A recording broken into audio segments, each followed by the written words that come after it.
One of my favorite things about homeschooling is how much we get to read. I don't know about you guys, but when I taught in a classroom and when I was like a student in classrooms, it always kind of felt like we were just moving really quickly from one thing to the next. And anytime there was like deer time, do you remember that? Drop everything and read. It was like super rare. I had one teacher who would actually sit on top of a desk with us and read. It was like the best modeling ever.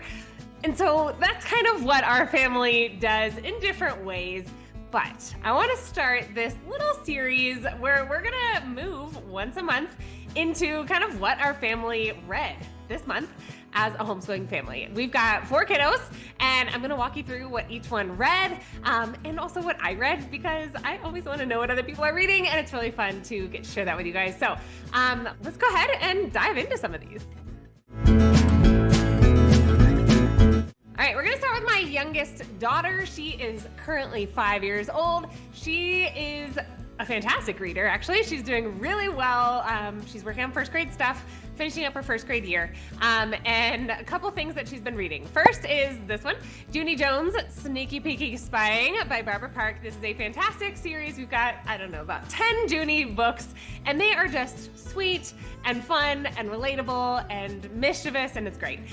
This is a beginning chapter book, so it's really fun for her to kind of be able to feel like the older kids, you know? It's kind of a proud moment for her, so very fun, Junie D. Jones. Next one is a menu from a sushi restaurant near us. This is a magazine-style menu, glossy pictures. It happens to be in Spanish because we live outside of the U.S., and she's fascinated by it. We always ask to take a copy home, and they let us, and it's great because we get lots of random vocab, and it's really fun for them. Sometimes it leads to some fun imaginative play too. So that's fun and shows that like nonfiction format is also doable. Next one is her go-to, all right? Fancy Nancy, 5-minute stories by Jane O'Connor. Fancy Nancy, if you don't know, is this fancy little girl who has a little sister. So it's fun for our 5-year-old because she's got lots of sisters and a brother. And kind of shows her different adventures in this particular setup with these 5-minute stories. I think there's like 10 or 12 stories in the book. So it's nice. We have the one big book. It's a hardcover book, and it's lasted throughout a bunch of kids. One more reason why I like Fancy Nancy is because Nancy loves fancy words. And so she'll use lots of French words and like higher level vocab words and always defines them within the text. It's always fun to hear our 5-year-old using those words out in the world. Pretty cool. Our 7-year-old is really obsessed with World War II at the moment and has gotten into Lost in the Pacific 1942 by Todd Olson.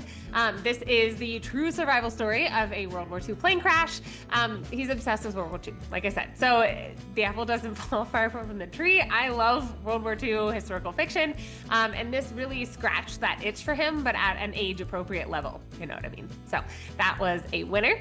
Next up is A Wrinkle in Time. This one's kind of weird because this is not your typical 7-year-old book, but we have a copy on our bookshelf. He saw one of his sisters reading it. They always talk about how cool it was, and he was like, I want to read it, and then I want to watch the movie. Now, I haven't even seen the movie at this point, and so he's reading it chapter by chapter. We happened to go on a trip, and somebody left their their Disney Plus account open at the Airbnb. We thought, great, let's watch A Wrinkle in Time. And so it was really fun for the 3 older kids who have read A Wrinkle in Time to be able to kind of hash out, whoa, this was different, or this was better, or this was worse. So the general consensus was that the book is better. And, you know, I'm always going to be like really jealous of Mindy Kaling's different hairstyles in that movie. But at the same time, the book was by far much better, in my opinion. I mean, there's so much that they left out in the movie. So he is doing this as part of his ELA, his English Language Arts, in our school work. And just reading a chapter a day. No written stuff yet for this, but we'll kind of move up to that as he goes into 4th grade next year.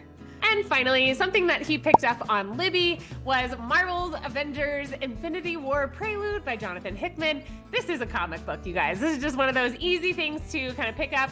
Got 10 minutes before we leave somewhere, hop on Libby and read. So pretty fun, very much for funsies and not literary depth, but it's motivation and it's fun, and it's fun to hear him kind of banter back and forth with my husband about Marvel stuff. So pretty fun. Next up are my 10-year-old picks.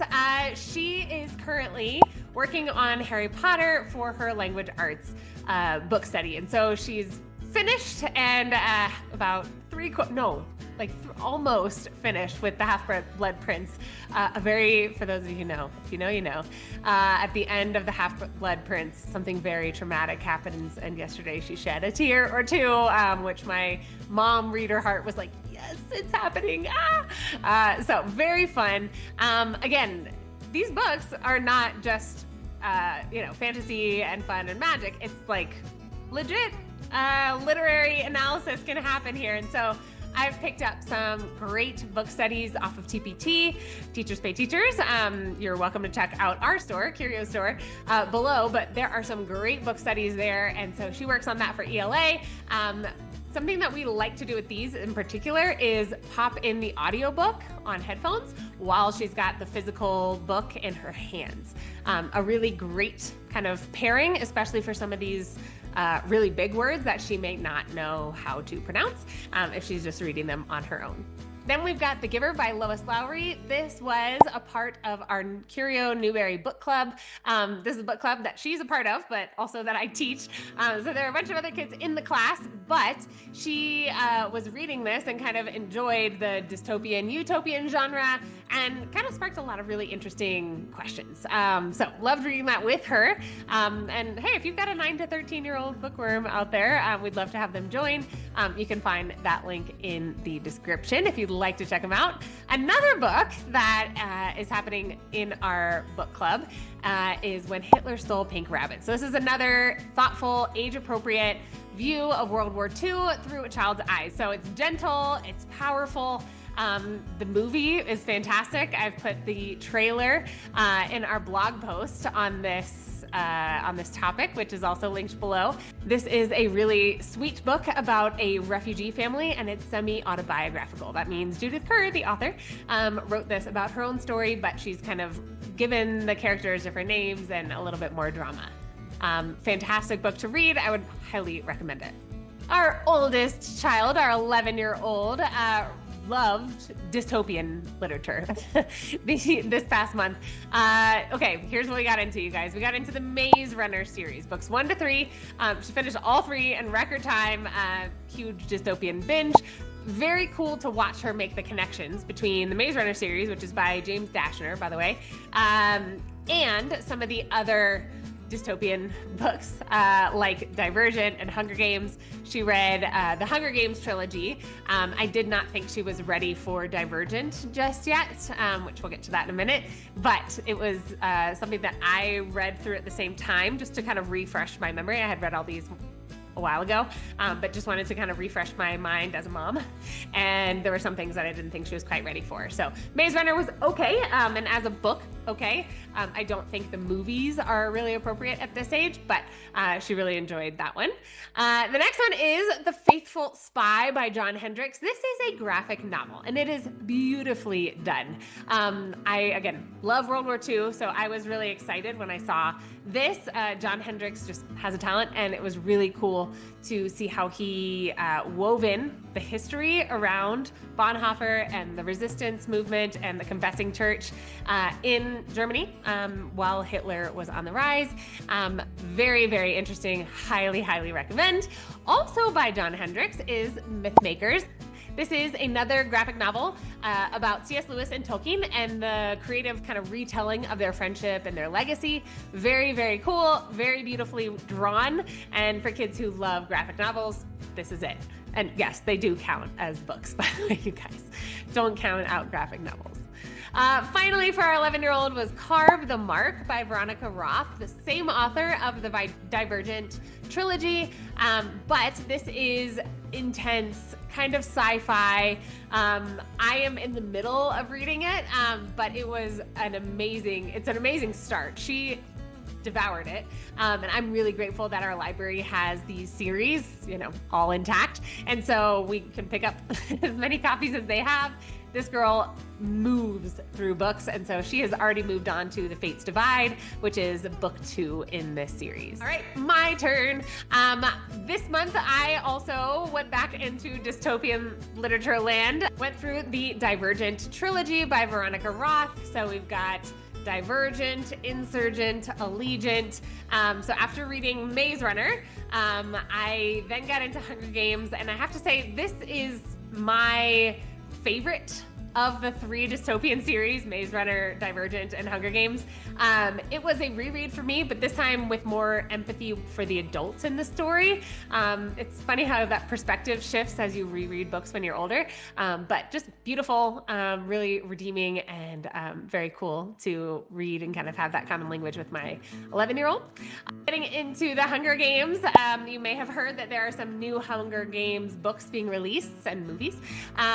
This was ripping, and I kind of tore over these 3 in a weekend. It was brutal, but I am really ready to listen to the prequel audiobooks.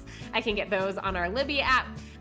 The prequels are The Ballad of Songbirds and Snakes and Sunrise on the Reaping, potentially something that you've seen the movies of, but I wanted to be able to listen to those with a refresh on the old books, the classics.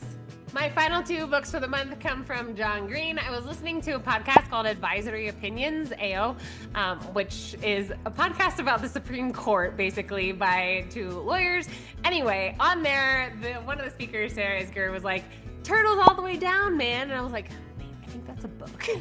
So got on Libby, snagged a copy of it. I actually listened to the audiobook of this on the Libby app, and this one will stick with me for a long time. This was a fascinating look into the mind of a girl with OCD, and just who is also brilliant. They put together a really interesting look at friendship and what it can look like to care for other people in different ways, in the ways that they need, no matter what their kind of mental or emotional state is. Really, really special book. The second one by John Green was called The Anthropocene Reviewed. The Anthropocene is the human-centered universe. So ever since humans have been like the dominant species on Earth, that's what John Green is reviewing. He used to be a book reviewer. And so he's going through, random things. The Indy 500, hot dog eating contests, Diet Dr. Pepper, sunsets. And he's giving them out of 5 stars, kind of a review. And so you learn fascinating facts. But it also made me laugh, made me cry, made me think differently about a lot of things, including Diet Dr. Pepper. So a very good one. I actually picked this one up after watching John's interview on Last Meals by Mythical Kitchen. If you haven't seen that yet, again, I've linked the YouTube video below. But this is just a super morbid show. They just talk about why they would want to eat these foods as their last meal on Earth. And it was really interesting to hear John's stories. He's got some amazing, connections to his faith, connections to his family, to his kids, to his wife, and it was really cool to hear. You guys, this is what we read in June. I cannot wait to dig into a few more books here in July. I hope you guys are getting some good books read, or that you're listening to your audiobooks. I would also love to hear them, so leave your suggestions below. I would love to hear your suggestions for the age groups that we kind of went through today, but also for the parents in the room, the homeschooling parents in the room. Would love to hear what you guys are reading or listening to. All right, well, enjoy, get out there and read, and hopefully you can check out the description for all those links. You guys, thanks for being here. If you don't mind, just hit like and make sure you're subscribed. That really helps out the channel. I can't wait to come back and do this next month, but I just want to say, if nobody's told you yet today, thank you. Thank you for doing what you're doing. It's really important. Happy teaching.